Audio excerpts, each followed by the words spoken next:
नमस्कार। हम अध्ययन करेंगे जयप्रकाश नारायण की संपूर्ण क्रांति, टोटल रिवोल्यूशन। ये बीए फर्स्ट ईयर राजनीति विज्ञान के paper second, Indian political thinker के यूनिट 5 से संबंधित है।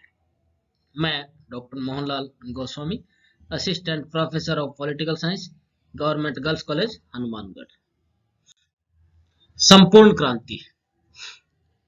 जयप्रकाश नारायण या जेपी, शॉर्ट में इनको जेपी कहते हैं, जेपी के संपूर्ण चिंतन की प्रमुख विशेषता सामाजिक, राजनीतिक एवं आर्थिक क्षेत्र में अन्याय व शोषण का विरोध करना और ऐसी नैतिक व आदर्श व्यवस्था की स्थापना करना जो व्यक्ति व समाज दोनों के हितों में हो। उन्होंने अपने चिंतन का संपूर्ण सार समग्र क्रांति की अवधारणा में प्रस्तुत किया है। उन्होंने समग्र क्रांति शब्द का प्रयोग बिहार के छात्र आंदोलन के संदर्भ में 5 जून 1974 को किया। यह समग्र इस अर्थ में है कि इसका उद्देश्य व्यक्ति व समाज के सभी क्षेत्रों में भावनात्मक परिवर्तन लाना है और अपने परिणाम की दृष्टि से भी संपूर्णता का भाव लिए हुए है। जेपी के शब्दों में यह एक ऐसा लोकतांत्रिक समाज होगा जिसमें प्रत्येक नागरिक श्रमिक होगा और स्त्री पुरुष में समानता होगी। संपूर्ण संपत्ति पर समाज का नियंत्रण होगा व आर्थिक दृष्टि से जीवन आत्मनिर्भर व सुंदर होगा। इन्होंने समग्र क्रांति के विभिन्न आयाम बताए। 7 आयाम है, इसमें आप देख सकते हैं स्लाइड पर कि समग्र क्रांति व्यक्ति व समाज दोनों के बीच में आधारभूत सकारात्मक परिवर्तन लाना चाहता है। इसमें 7 पहलुओं का उल्लेख हुआ है। जेपी ने जिन 4 आध्यात्मिक, वैचारिक, सांस्कृतिक व शैक्षणिक क्रांति का वर्णन किया है वह मानसिक वातावरण से संबंधित है, जिसमें समग्र क्रांति की का प्रारंभ, स्थापना व सफलता संभव है।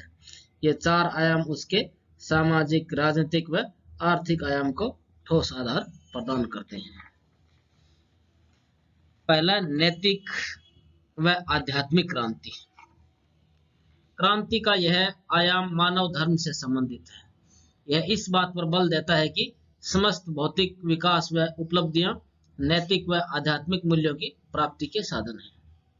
धन संपत्ति की अधिकता व्यक्ति के पतन के कारण बनते हैं, अतः मनुष्य का यह कर्तव्य है कि वह इन पर नियंत्रण रखे, जिससे आदर्श व न्यायपूर्ण सामाजिक जीवन की स्थापना होगी, जिससे परस्पर स्वतंत्रता, समानता एवं भाईचारे का जीवन व्यतीत हो सके।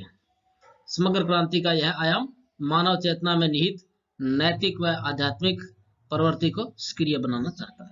दूसरा, बौद्धिक क्रांति। बौद्धिक क्रांति नैतिक व आध्यात्मिक क्रांति के कार्य को बौद्धिक स्तर पर आगे बढ़ाने का कार्य करेगी। बौद्धिक क्रांति व्यक्ति की सामाजिकता पर बल देगी और यह प्रमाणित करेगी कि एक और अनेक अथवा अनेक और एक ही सत्य के 2 पहलू मात्र है, अर्थात व्यक्ति व समाज के हितों में कोई आधारभूत विरोध नहीं बल्कि उनमें आधारभूत एकता है। तीसरा, सांस्कृतिक क्रांति। इन 2 प्रकारों क्रांतियों से ऐसे वातावरण बनेगा जिससे सांस्कृतिक क्रांति संभव होगी, जो जन समूह में उदारता, सहिष्णुता, अहिंसा, सत्य इत्यादि गुणों पर आधारित जीवन दृष्टि का विकास करेगी। उन्होंने भारत की प्राचीन संस्कृति से भी प्रेरणा लेने का आग्रह किया। उनका मत है कि ऐसा मानवतावादी दृष्टिकोण भारत की मूल संस्कृति का अंग है और भारत की यह पहचान रही है। सांस्कृतिक क्रांति आधुनिक भारत में इन सांस्कृतिक दृष्टिकोण की पुनः स्थापना कर सके, भारत को नई जीवन दृष्टि देना भी चाहती है। फिर शैक्षणिक क्रांति, चौथी। शैक्षणिक क्रांति को अत्यधिक महत्वपूर्ण माना गया। इस क्रांति द्वारा समाज में नैतिक, आध्यात्मिक, बौद्धिक व सांस्कृतिक गुणों का विकास किया जाता है। जेपी का मत है कि भारत में प्रचलित शिक्षा प्रणाली में मूलभूत परिवर्तन की जरूरत है। इसकी शुरुआत ऐसी शिक्षा प्रणाली से की जा सकती है जो बिना किसी भेदभाव के सभी को प्राथमिक शिक्षा देने में समर्थ हो। यह क्रांति केवल शिक्षा प्रणाली से ही संबंधित नहीं है, बल्कि मूल रूप से शैक्षणिक क्रांति समग्र क्रांति के पक्ष में जन जागृति का आंदोलन भी है। इसे नए समाज की रचना के लिए जन शिक्षण आंदोलन की आंदोलन भी कहा जा सकता है। सामाजिक क्रांति। सामाजिक क्रांति का संबंध समाज में कुरीतियों को दूर करना है, जैसे जाति प्रथा, दहेज प्रथा व मृत्यु भोज इत्यादि। वह समाज में स्त्री पुरुष की समानता चाहती है। इस क्रांति से ऐसे आदर्श समाज की रचना होती है जो मानवीय नैतिकता व न्याय के अनुसार होता है। यह समाज धर्म, जाति, भाषा, वर्ग इत्यादि में बटा हुआ नहीं होगा, बल्कि समानता व भाईचारे के संबंध स्थापित होंगे। फिर राजनीतिक क्रांति। राजनीतिक क्रांति का उद्देश्य नैतिक मूल्यों पर आधारित एक लोकतांत्रिक व्यवस्था की स्थापना करना है। यह राजनीतिक व आर्थिक क्षेत्र में केंद्रीकरण को कम करेगी व राजशक्ति पर लोक शक्ति की स्थापना करेगी। यह दल ही विहीन व्यवस्था की स्थापना भी करेगी। यह क्रांति समाज में ऐसे मूलभूत परिवर्तन करेगी जिससे राजनीतिक सार्वजनिक हित व कल्याण का साधन बन जाएगी। राजनीतिक सत्ता का विकेंद्रीकरण होगा व सत्ता पंचायतों में रहेगी। राष्ट्रीय सरकार स्थानीय शासन से नियंत्रित होगी। इसमें जनता राजनीतिक दृष्टि से इतनी जागरूक होगी कि राजशक्ति को अपनी इच्छा अनुसार प्रयोग करेगी। फिर आर्थिक क्रांति। अर्थव्यवस्था के क्षेत्र में समग्र क्रांति जिस रूप में प्रकट होगी उसे जेपी ने आर्थिक क्रांति कहा है। इसका उद्देश्य शोषण, असमानता, वर्ग भेद तथा पूंजीवादी व्यवस्था को समाप्त करना है। इसके स्थान पर ऐसी अहिंसक व विकेंद्रीकरण पर आधारित ऐसी आत्मनिर्भर अर्थव्यवस्था की स्थापना करना जिसमें श्रम प्रधान लघु व कुटीर उद्योगों की प्रधानता हो। इस व्यवस्था में उद्योगों का संचालन ट्रस्टीशिप के सिद्धांतों के आधार पर किया जाएगा ताकि स्वामी, मजदूर व उपभोक्ता के हितों में विरोध पैदा न हो। राष्ट्रीय स्तर पर ऐसे बड़े उद्योगों की स्थापना की जा सकती है जिससे देश में आधारभूत ढांचे व देश की रक्षा संबंधी आवश्यकताएं पूरी हो। फिर ये 7 प्रकार की उन्होंने क्रांति की है, ये विशेषता। उसके बाद क्रांति के साधन व कार्य पद्धति। जेपी यानी जयप्रकाश नारायण के अनुसार समग्र क्रांति के लिए हिंसात्मक व वैधानिक साधनों का प्रयोग ठीक नहीं होगा, क्योंकि समग्र क्रांति के महान आदर्शों व मूल्यों को प्राप्त करने में असफल है। हिंसक साधनों से संपूर्ण क्रांति दूषित व पथभ्रष्ट हो जाती है। जेपी के अनुसार इसके लिए उचित व एकमात्र साधन अहिंसात्मक साधन ही है। यह जन सहयोग पर आधारित व उसकी भागीदारी पर निर्भर है। जेपी के अनुसार समग्र क्रांति के लिए एक विशेष रणनीति अपनाई जाएगी जिसके कुछ चरण हैं। पहला, संगठन। समग्र क्रांति जनता की शक्ति को पुनर्गठन की योजना है। इसके लिए लाखों लोगों का संगठन तैयार करना होगा। हर ग्राम पंचायत में एक संघर्ष समिति की स्थापना होनी चाहिए। ऐसे ही कॉलेज व स्कूलों में होगा क्योंकि युवक ही इसके आधार हैं। दूसरा, प्रचार। ये संगठन के कार्यकर्ता क्रांति के विचारों को प्रभावशाली तरीके से लोगों तक पहुंचाएंगे। इसके लिए सभा, सम्मेलन, प्रदर्शनों की आवश्यकता होगी जिससे विचार जन जन तक पहुंच सके। आंदोलन व संघर्ष।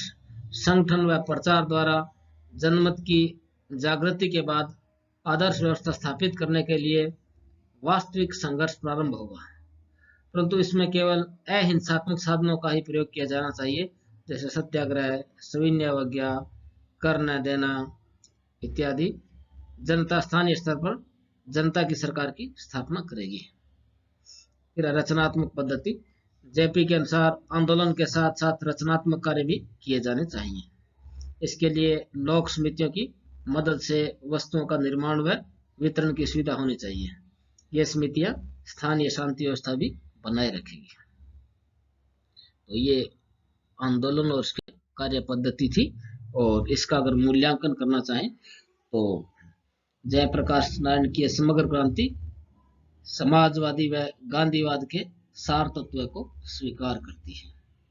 यह ऐसे पवित्र साधनों का भी समर्थन करती है जो गांधीवादी चिंतन द्वारा मान्य है।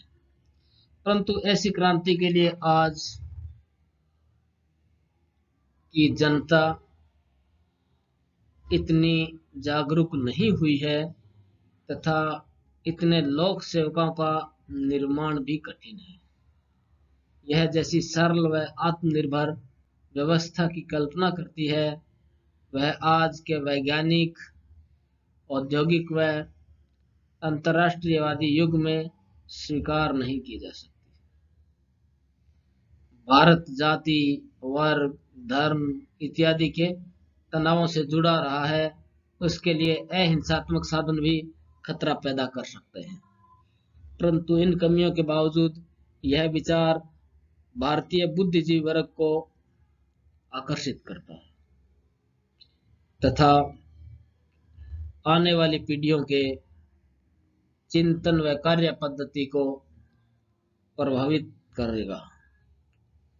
जब भी भारत में नए समाज की रचना के बारे में विचार किया जाएगा तब जयप्रकाश की यह धारणा प्रेरणा का कार्य करेगी। यानी जयप्रकाश नारायण ने जो समग्र क्रांति की अवधारणा दी है वह एक आदर्श है और ये 7 प्रकार की है।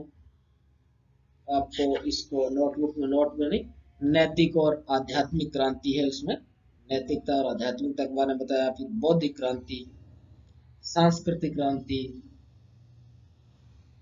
शैक्षणिक क्रांति, सामाजिक क्रांति, राजनीतिक क्रांति और आर्थिक क्रांति। ये क्रांति उस अर्थ में क्रांति नहीं है जैसे हिंसात्मक क्रांति होती है, मार्क्सवादी क्रांति है, उस अर्थ में ये क्रांति नहीं है। क्रांति का एक विशेष प्रकार के परिवर्तन के रूप में इसका प्रयोग किया गया है। तो ये एक बहुत ही आदर्शवादी और अच्छी अवधारणा है।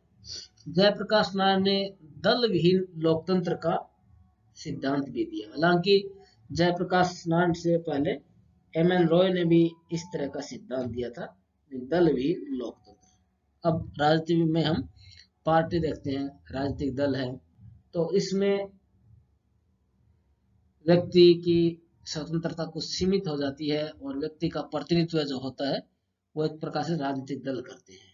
यह भी जयप्रकाश नारायण का योगदान है कि उन्होंने दल विहीन लोकतंत्र की अवधारणा दी थी। सामान्यतः विद्यार्थी एक क्वेश्चन संपूर्ण क्रांति का पूछा जाता है, इसको आप उसी तरीके से याद करेंगे। धन्यवाद।